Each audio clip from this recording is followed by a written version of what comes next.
This is SMDC.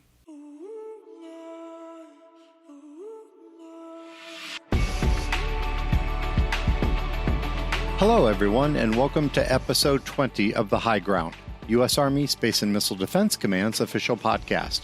I'm Ronald Bailey, aka Beetle. It's December 2023, and we're excited to bring you an episode we've actually been sitting on for a while now. We originally recorded and produced this episode in March and April. At the time, we all thought our honored guest would be retiring the following month. Fast forward to December and lifting of the congressional holds, we now bring this to you not only as a commemoration of his retirement, but also as a tribute to his 4th anniversary as our commanding general.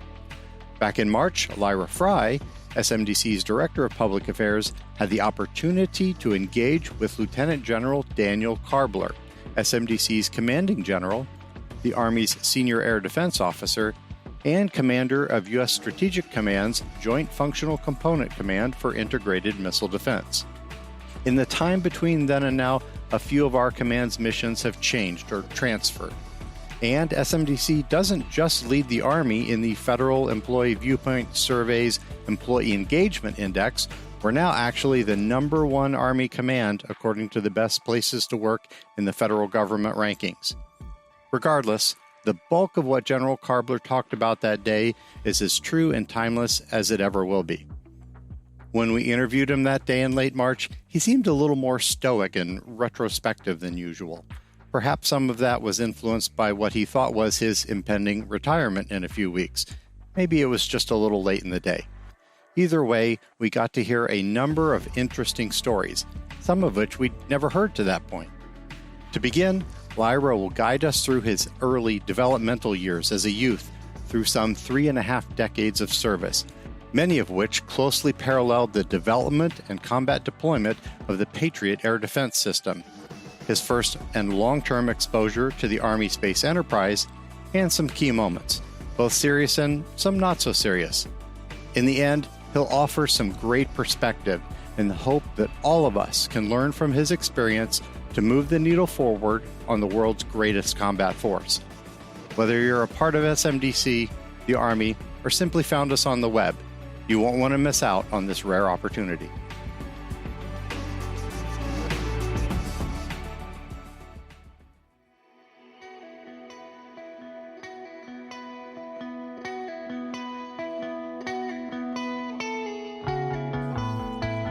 Lieutenant General Daniel L. Karbler, Commanding General, U.S. Army Space and Missile Defense Command, and Commander, Joint Functional Component Command for Integrated Missile Defense, will be retiring this month, capping a 36-year career with the United States Army. He's the command's highest-ranking officer, the Army's Senior Air Defender, and leads the Army's Service Component Command to both U.S. Space Command and U.S. Strategic Command, while also supporting U.S. Northern Command in defense of the homeland against the threat of intercontinental ballistic missiles. Long before that, back in the 1970s and 80s, young Dan Karbler's life growing up in a number of places, much like a military family, wasn't necessarily one that would indicate what his career would eventually become. He talks about that environment and the influences that helped form his character and values. Yeah, we moved to Wisconsin when I was in 5th grade. Prior to living in Wisconsin, we actually moved around quite a bit. We weren't in the military. My dad was a salesman and just had different jobs. So I was born in Ohio, so we lived in Ohio for a little bit. Then we moved to Michigan for a couple of years. And then New Jersey for 1 year. That's where I did kindergarten for half a year. Then we moved back to Michigan. And I remember doing the second half of kindergarten in Michigan with a brand new class, and kindergartners are just as tough on you as high schoolers might be. And then we stayed in Michigan for about 5 years, and then we moved in the middle of 5th grade, so again, another middle of the school year move. And that's when we moved to Heartland, Wisconsin, which I call Wisconsin my home now. Formative years there, we grew up out in the country, so if you wanted to go anywhere, you had to ride your bike a long way to get into town or to get to school. My 2 older sisters and 1 younger sister, we all figured out, how to entertain ourselves since we were away, far away from friends and far away from school. The best thing that ever happened was when my sisters got their driver's license, and then we were able to drive into school events versus riding our bikes. And my dad had a famous saying, "Bike it." Whenever we had to get somewhere, he would just say, "Bike it." Had great influence from my parents. My dad would coach our baseball teams, and then my mom was very active in school. We were active in church growing up. And then once I got to high school, those influencers in your high school years of teachers and coaches, the band director, my music teacher, my choir teacher, who to this day remains a very, very close friend, Mr. Dennis Brooks. And then again, the influence of the coaches and teachers, just they really were the ones that helped formulate who I am today. Being the third of 4 siblings and the only boy led to some interesting family dynamics. I still remember the day I could finally beat up my 2 older sisters. They picked on me a lot, which is, I think that's what all brothers and sisters do. But the day we were wrestling, and I finally beat the both of them, I can still remember feeling very victorious then. But they were great role models. I tried to be a good role model for my younger sister. I would terrify their dates whenever they brought them over to the house as the little brother. That was usually pretty interesting, and I found great humor in it if my sisters didn't. But some of their friends, we all became friends, and again, to this day, I remain friends with my sister's friends as well. But yeah, not having a brother to grow up with, so I had to go ride my bike. I had to go bike it and go find my buddies to go play baseball or basketball or football with in town. General Karbler's first exposure to the Army was through one of America's most respected educational and military institutions, the U.S. Military Academy at West Point. And although that was almost 40 years ago, his connection with that institution and his classmates remained strong. West Point classmates, it's really not an overstatement at all to say that you make friends for life when you go to West Point. You endure those 4 years of hardships, everything from beast barracks all the way up through graduation. You make those friends, and we just did our 35th class reunion in Dallas last November, and those friendships, doesn't matter if you hadn't talked to somebody for a couple of months or a couple of years or 5 years, you just fall right back into your friendships and sharing those stories of your West Point days, and then catching up on what kids are doing and jobs or whatever else that we're working on. But that shared hardship creates a certain level of camaraderie that I just don't think you find anywhere else. Those ties back to West Point are really important, and then I'm fortunate because both my daughter graduated from West Point in 2020, and then my son is on track, God willing, to graduate in 2024 from West Point. So I'm able to keep those ties with West Point really, really strong thanks to my kids. But again, the time at West Point, teaches you discipline. The instructors there, your TAC officers, they became really your first mentors that you have to look up to about trying to learn about Army life and what life is like outside of West Point and what life's like in the real Army. A newly minted Air Defense Artillery officer, Second Lieutenant Dan Karbler began his career assigned to the Army's newest ADA system, the Patriot. Patriot was the first digital battlefield weapon system, and I remember as a cadet seeing the Patriot system at Fort Knox, walking into the van. Now it's not what Patriot is today, it's very simple, but it was digital. I remember seeing the aircraft on the radar scope and seeing what the missiles could do, and I thought, well, this is pretty awesome. I'm not going to lie, the fact that the van was air conditioned and you drove to the field is, it's a benefit. But seriously, when I saw the digitization that was taking place and what Patriot was able to do, it was very cool. I really enjoyed talking with the NCOs. I can remember talking with the NCOs as a cadet, and super, super smart and talented. And we find that, still today within the Air Defense Force, the NCOs and soldiers are super talented, and they know their weapon system very well. They know the technical side of it as well as the tactical side. And that is just Patriot and the soldiers and the NCOs and the officers. They have all continued to evolve. So as the technology gets better, as the missiles get better, the radar gets better, our soldiers, our training, all have gotten better throughout the last really 36 years of the evolution of Patriot. The Patriot of today is vastly different from the Patriot of 1987. The now famous Patriot's combat capability was not particularly well known outside the Army in its early years. Operations Desert Shield and Desert Storm would soon make Patriot a household name around the world.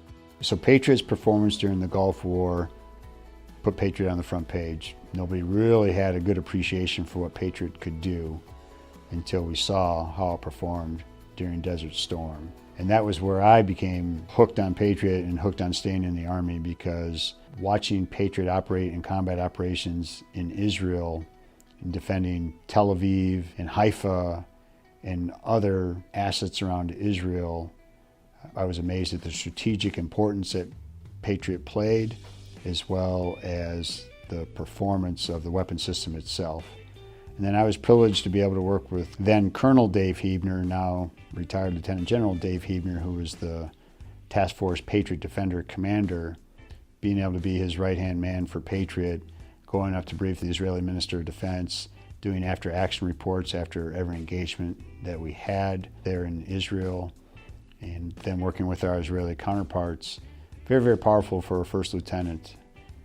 I had the opportunity to be able to brief Senators Warner, Nunn, Inouye, and Stevens when they came to visit Israel, and I was just supposed to be flipping slides for Colonel Huebner's briefing, and then they wanted to talk to a Patriot operator, and so Colonel Huebner put me on the spot and was able to answer the Senator's questions. But again, watching the Patriot performance, watching its strategic importance, really got me hooked on the Patriot weapon system. A 3-decade-long career was not necessarily on General Karbler's mind in the early days of his career. We asked him what influenced his decision to stay. I think just about every cadet, when they graduate West Point, thinks that they're just going to put their 5 years in and get out. And so I was getting close to that 5 years once Desert Storm hit. Again, I got to see the business end of Patriot in combat. I was hooked. And then taking battery command and being in charge of 100 soldiers was a really awesome experience. And I just didn't look back then. I just said, I'm going to stay in the Army as long as what I do is enjoyable and the people that I'm working with are great people to work with. And I found both to be true for 36 years. Although he spent the last 3 years commanding the Army's proponent organization for space, the space domain is something General Karbler really only had exposure to, like many in his generation, later in his career. He highlights that first experience and how space capabilities have grown to become one of the most critical elements of Army operations worldwide. Didn't happen, frankly, until I was commanding out of the 94th AAMDC out in Hawaii as a one-star. Then understanding the TPY-2 radars and what these sensors did, not just for missile defense, but for space domain awareness, what our JTAGs detachments did in terms of missile early warning. That's where I really got a good appreciation for it, and I was helped a lot by General Formica at the time, who was the SMDC commander when I was out at 94th. He did a great deal of teaching, coaching, and mentoring me as a one-star on what space brought to the missile defense fight. Yeah, it made me aware that space is a valuable contributor to not just Army missions, but joint missions. And space, much like missile defense, is a strategic contributor. Just like a Patriot battery is a strategic asset providing defense of entire countries, well, space is a strategic asset that provides capabilities to entire theaters. When you think about TPY-2 radars do in terms of space domain awareness, or what our JTAGs, theater missile warning companies, do in terms of providing theater-wide missile warning. We all saw that in the January of 2020 attacks of Iran into Iraq. 16 ballistic missiles that got fired into Iraq. The JTAGs early warning were the ones that were able to provide that missile warning so soldiers could take cover, and we suffered no deaths out of that attack. In parallel to the change in how the Army's use of space evolved over time, Karbler talks about his view of how the Army as a whole changed since the late 1980s. Well, we've got better food in the field, so we went from C-RATs to MREs, so that's pretty broad. Good food is always a good change. I remember when we were cadets and we had C-RATs, and the first time they brought out MREs and they were kind of testing them out on the cadets, and I mean, it was like manna from heaven having an MRE versus a C-RAT. And those that remember the C-RAT days, it seemed like No matter how hard you tried, you got the scrambled eggs, the green scrambled eggs with ham, and they were just terrible. And the John Wayne bars that you couldn't pry them apart with, so you just ate the wax paper in between them anyways. And then we got MREs, that's delicious. The Army's changed in a lot of different ways. Uniforms have changed a bunch of times. We went from the banana PT suits to the gray PT suits to the black and gray PT suits, now to the all black PT suits, which I'm a fan of those. Maybe we can just stop changing our PT suits. The threat has really changed from 1987, where it was very singularly focused. Everything we did was focused on countering and defeating the Soviet Union. I was in Germany for my first 2 assignments, so for about 7.5 years over in Germany, and our threat was the Soviet Union until the wall came down. Because the Soviet Union was our singular adversary, and we focused all of our resources and energy on that, all of our planning on that, it gave us real centralized purpose and task, and frankly made it a little bit easier than today, where we have to face multiple adversaries with increasing capabilities, much more complex and challenging environment for the Army to operate today than what we faced in 1987. Next, we asked him how he felt the Army had changed over the years from a cultural perspective. We've changed a lot of different ways culturally. First off, more accepting of females. As a 1987 grad, we still had upperclassmen who had been at West Point when the first class of females had come in, and frankly, there still wasn't a lot of toleration for females at West Point back in 1983 when we started out, versus today now where females are in combat arms. In air defense, we've had female 2-star, female brigade commanders and battalion commanders. So I'd say that's a huge cultural change, is giving women the opportunities to serve in any branch that they want to within the Army. Again, not the case back in 1983. I think that with the advent of technology and the onslaught of technology has made us change our culture in terms of really policing ourselves up better and not being that person who gets put on social media or says some things that they're not supposed to talk about. Some soldiers still haven't got the message yet, and they still put stuff on social media that make you scratch your head. But that's why I think there's a WTF Moments is out there, and they do a good job of capturing all that. But again, that's part of the cultural shift is what technology has brought on, where you're seeing things that you frankly never would have seen 36 years ago. Reflecting more personally, we talked with General Karbler about what in the last 36 years filled him with the most pride. With such a long and storied career, you can imagine the difficulty deciding, but a few things rose to the top.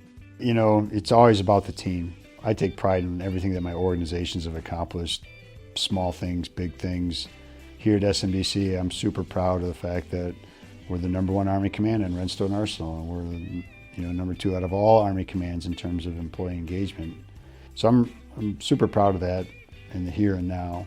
Growing up over the years, I guess I could look back at bringing the Air Defense Artillery to Fort Sill, Oklahoma, and having a unique perch, observing and being a part of that transformation.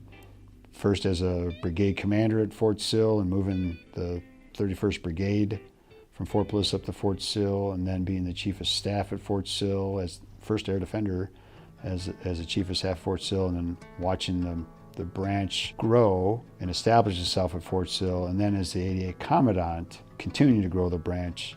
And again, all great teamwork, great efforts by the Air Defense Branch, and the selflessness of officers and NCOs who volunteered to want to come to Fort Sill when some viewed it as a not attractive assignment. We also asked him about any events that stood out in his mind. Not so much the major events of his career, but the type of things with a wow factor. The type of story he might start by saying, "So there I was." Bowl of 300 game in front of 42nd lieutenants when I was at 88 Commandant. That was pretty cool. That doesn't happen every day. Some of the opportunities, as the SMDC commander, getting to be the boss of the 3 Army astronauts and meeting them, and looking forward to Frank Rubio coming back here this fall, but getting to talk to our astronauts and seeing, the outsized strategic impact that those astronauts have on the Army is incredible. Just being able to serve with officers, NCOs, and civilians is such a privilege, and hopefully leading them right, leading the organizations the right way, in a way that makes them proud of their organization. That's a cool moment for me. It's been said that one often learns more from their failures than their successes. We asked General Karbler if there was something that strongly challenged him as a general officer or commander. Every year we have to do a budget drill, I feel very challenged to maintain my composure, and because you see what the threat is doing out there, what our adversaries are doing, what missions we're being given, and yet you still aren't resourced to do it. So trying very hard to take all that in context, bring the team along, accomplish missions as best you can, frankly make risk-informed decisions on things that you're just not going to do, hopefully get that right. But yeah, so sometimes I might let my frustration level boil over a little bit. I try not to do that, but sometimes it happens. Then we asked him to tell on himself a bit and share about his early career experiences, something that at the time wasn't a shining moment, but that he now looks back on as a character-building experience. Oh, you want me to talk about when I screwed up? Well, that's easy. Yeah, budget challenges we can talk about that all the time. Oh, where I screwed up? Sure, we can talk about that. You want to start from lieutenant days when I put our Patriot batteries launchers out in the farmer's field, and then he used liquid manure all over them because he had to fertilize his fields, and all of our launchers got liquid manure on them. Everybody was pretty happy with me on that one. Or the time I set the radar up in the wood line, it was beautiful emplacement for the Patriot radar and the engagement control station and our antenna mast group. And you always try to set up in the wood line or against the wood line so it breaks up the outline. Well, I kind of forgot that the radar, once it lifts up, it elevates itself to about 23 feet, and there was tree limbs in the way. And those days you had to have a survey team that laid in the radar, and there was only one survey team for the whole battalion, so we couldn't move the radar.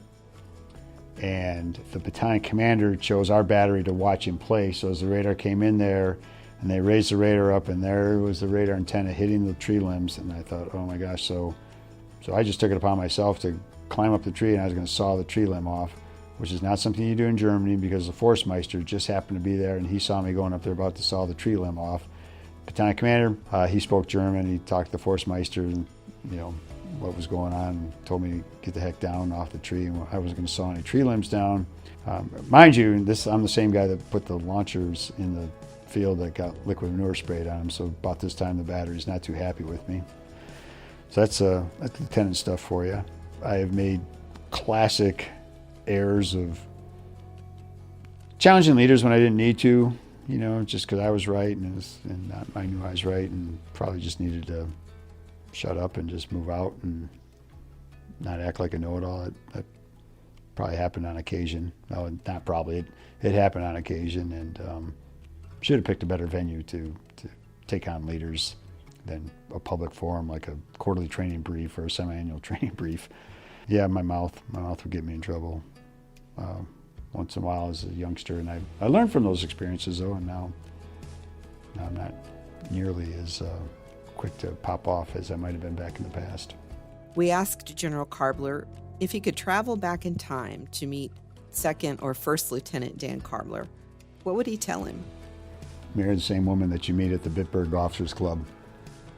Don't screw that one up. The Packers are only going to win one Super Bowl. It'll be 1996.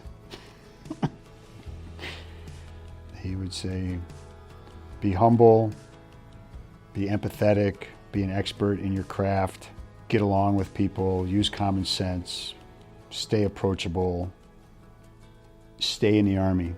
If you think that it's getting bad, stay in the Army. The sun always rises the next day. You'll be all right. Whether a soldier leaves at the end of their contract or commission or makes it to retirement, each knows that last day in uniform is coming.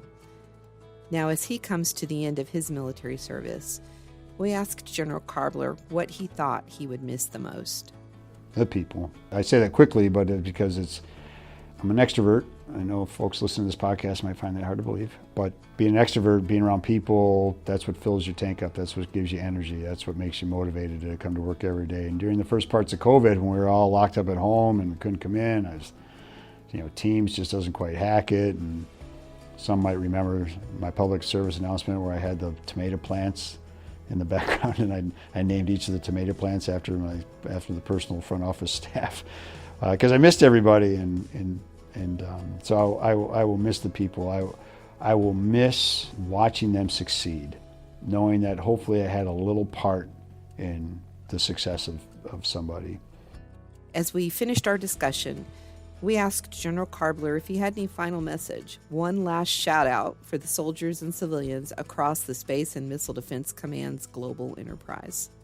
It has been an awesome privilege being part of the SMDC team and being a member of the SMDC family. Thank you for accepting me. Thanks for accepting my leadership style. Thanks for allowing me to empower you to move out with the missions. You have given me every reason in the world to trust you. You have given me every reason in the world to support you and back you. Whatever program, project, mission that you're working on, everybody at SMDC, without fail, is an expert and a professional in what they do. I have never worked with a more talented staff than the team that I have at SMDC and at JFCC-IMD. And that's saying a lot because I've worked with some very talented staff, but at this 3-star level, you are a 5-star staff. From all of us here at the High Ground Studio and SMDC soldiers and civilians across the globe, we want to thank Lieutenant General Karbler for his leadership, for sharing his experiences with us, and for his more than 3 decades of dedicated service to the Army and the nation.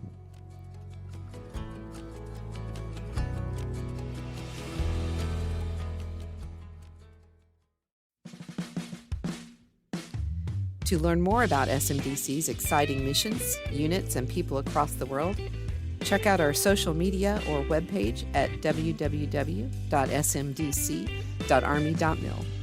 For the High Ground Studio at Redstone Arsenal, I'm Lyra Fry.